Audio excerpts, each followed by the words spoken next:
Joining right now is newly signed Bellator bantamweight Schyler Sootho. Thank you, Schyler, for joining me today. How's life treating you? It's great, man. Just trying to get this weight cut done so I can get this fight on and then eat some food. Mostly looking forward to that, man.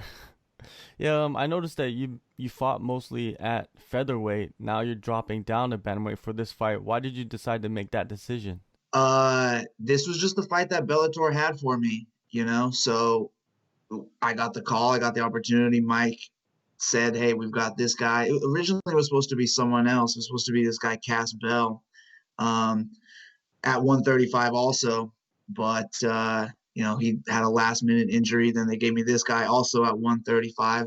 I tried to slide in, see if maybe we could do a catch weight 140 or something, but it is what it is. Like, for the opportunity, I'll make the cut. And I've always told me that I should go down to bantamweight.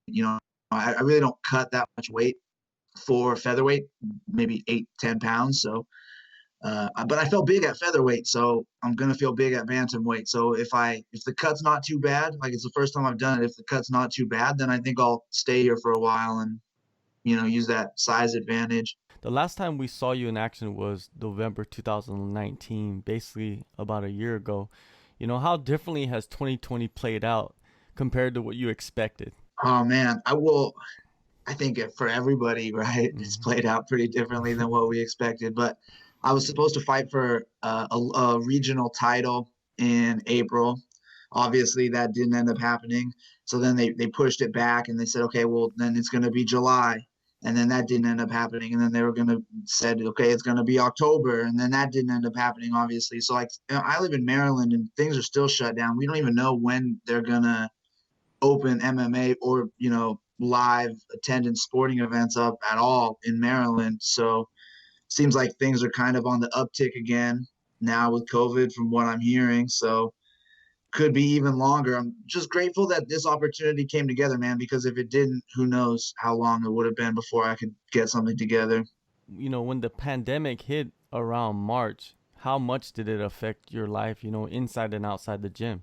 Uh, I mean, truthfully, man, well, obviously things getting shut down, we didn't train for a while. I started to organize around the summertime, around the beginning of summer when because first they said it's going to be 14 days of quarantine or whatever. Then they're like, all right, well, just quarantine a little bit longer. We couldn't really get definitive answers. So when summer rolled around and they still weren't really giving us straight answers about when things were going to open up again, I started to organize some training sessions, just some private training sessions with me and some close friends at the gym, opening up the gym and getting some work in there. So from that standpoint, like training, I've been training all summer and I've been training straight through.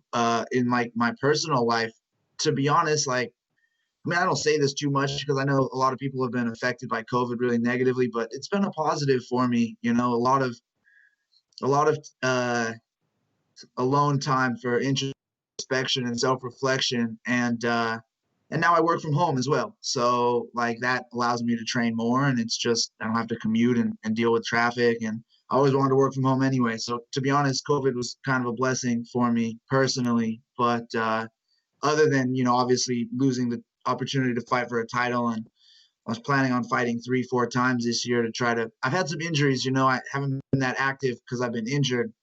So finally feeling healthy, and I was looking to string together a pretty active year, but obviously that didn't end up happening. But I mean, it ended up being for the best. I mean, I probably wouldn't have got the Bellator opportunity if it not for COVID, right? Because all these big promotions, they're condensing all the shows they were supposed to do throughout the whole year are now getting condensed. So they're sort of scrambling to find guys and pull people from all over the place. So if not for COVID, I probably wouldn't have got this opportunity. So, like I said, personally, it's been kind of a blessing for me. Your gym, Ground Control Academy, is that where you got your start with MMA?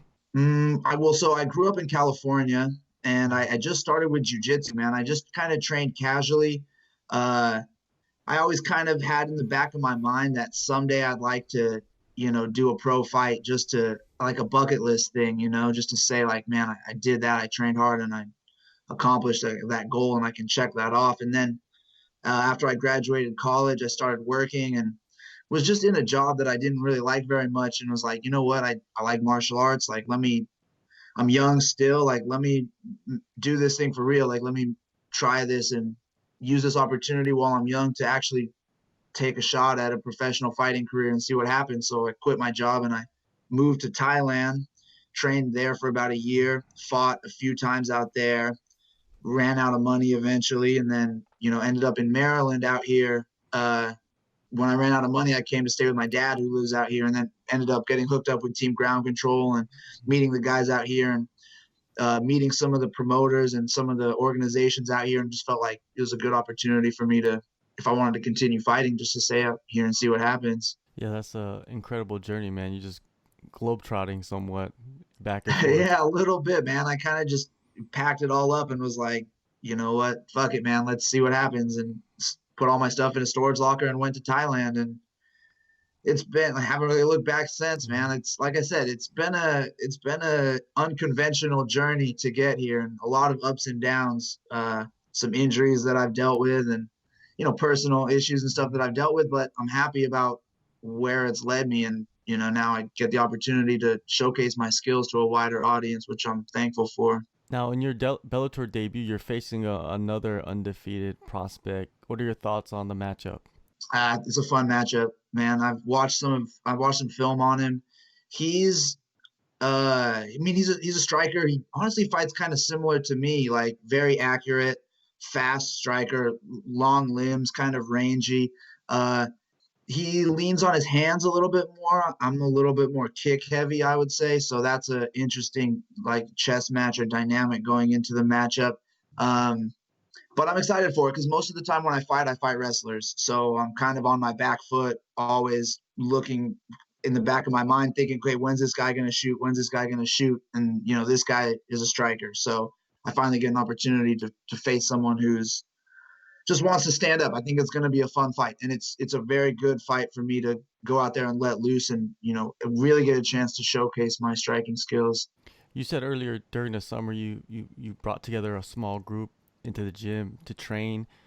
Is that what you continue doing to this point, or have they allowed you to kind of bring in everybody in, and just to train like normal? Yeah, things are back open now. So, there's restrictions, some of which get followed and some of which don't, but it is what it is. Like, we keep it to a small group and we're training with the same people all the time. And, I think the guys that we're training with, they understand the significance of, because I have a fight coming up. My buddy Tucker has a fight coming up on Dana White's Contender Series. So, like, we got some big opportunities, and I think the other people understand the significance of those, so they don't really fuck around and put us at risk. So, and it's a pretty close knit group. So, I don't worry too much about things from that aspect.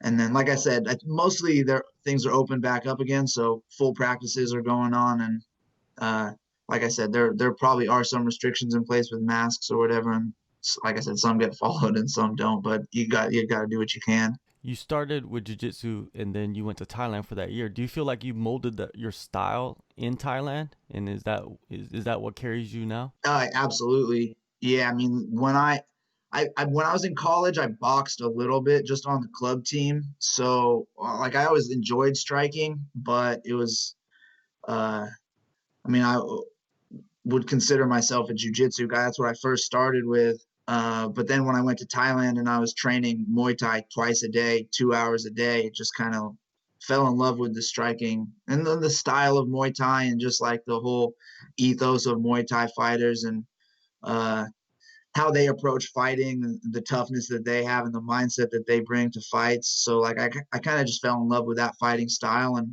when I came back to the US and I started fighting with people here, I just realized that the level of striking wasn't the same as it was over there. And I was able to have a pretty good advantage over most people that I fought. So like I said, when I fight, most people at some point end up shooting on me because they realize that the striking just is on a different level. Thais, they treat fighting like it's like a walk in the park. They don't really get nervous. You don't really see Thai fighters. You've been in Thailand, so you've seen the shows and in the backstage, and these guys, they act like it's just a normal thing, like they're just going to work every day, at some company or something. Yeah, well, I mean, you got to think about it. They start fighting professionally from like age 7. There's no amateur over there, so 7 years old, they're taking professional fights. Their parents are betting money on them. Like if they don't win, their family's not going to eat. So, you do that from age 7 to 20. By the time you're 21, you're stone cold killer, man. It makes sense. Definitely. And that probably rubbed off on you while you were there. Well, I mean, I just tried to emulate them in every way that I could. I watched the way they train. I watched how they carried themselves. I watched like the mentality that they brought to fights. I was over there. I wanted to immerse myself in the Muay Thai lifestyle, and why go all the way to Thailand and half-ass it? So, uh, I hope some of that rubbed off on me, man. That's toughness. Wouldn't say all of it did, obviously, but I think some did for sure. And I in my fights, man, I try to hurt people. That's one thing too. When they go out there, they're not messing around. They're trying to hurt you, and that's something that I definitely incorporated into my fighting style. I kick hard, I punch hard, and I'm coming after you. What kind of performance are you expecting out of yourself against Lugo? I just want to be composed out there and man and fight my fight. It's a big opportunity for me. I like the nerves and the pressure that comes with it because that's going to make me sharp. I just want to be calm and have a good performance. That's it. If I fight to my capabilities, I know that I'm going to win. I know that where my level is, and I'm well rounded, man, on the ground. If the fight goes there with the wrestling, with the striking, like I've been at this a long time. So, I just want to have a good performance and show everybody what I'm capable of. So that's it. If I'm calm and I'm relaxed and I do that, then the rest is going to fall into place. What is your outlook with Bellator? Are you just taking it one fight at a time and then looking at where the other opportunities lie, or do you want to rise up the ranks and chase after the title? I would love to get the opportunity to be signed by Bellator. There I see opportunity in the bantamweight division, especially. There are some tough. Bellator has some tough guys across every division, but like when you look at their deepest division, it's probably featherweight. I mean, obviously, I pay attention to that kind of stuff because that's my normal weight class. So, they have a very deep featherweight division. I wouldn't say they have quite that amount of depth in the bantamweight division. So, if the cut is easy for me and I feel strong at 135, I'd love to get signed by Bellator and make a run at that title. And if not, like I said, my buddy just got an opportunity to fight on the Contender Series. That's an outlet for me too. I would love that opportunity. So I'm not putting all my eggs in the Bellator basket, but I do appreciate the fact that they took a chance on me sort of as an unknown fighter coming from not at one of the major gyms. They took an opportunity on me, and they gave me this opportunity to fight during the pandemic when I definitely wouldn't have had an opportunity otherwise. So I'm grateful for that. And if this fight goes well and they want to sign me, I would certainly be open to that. All right. Well, November 12th, Bellator 252, Mohegan Sun. Thank you, Schyler, for the time, man. All the best, and hopefully we'll be getting another chat in soon, man. Yeah, man. I'll talk to you after I win. How about that? Take a move in the ring. You can hit me with a word you feel.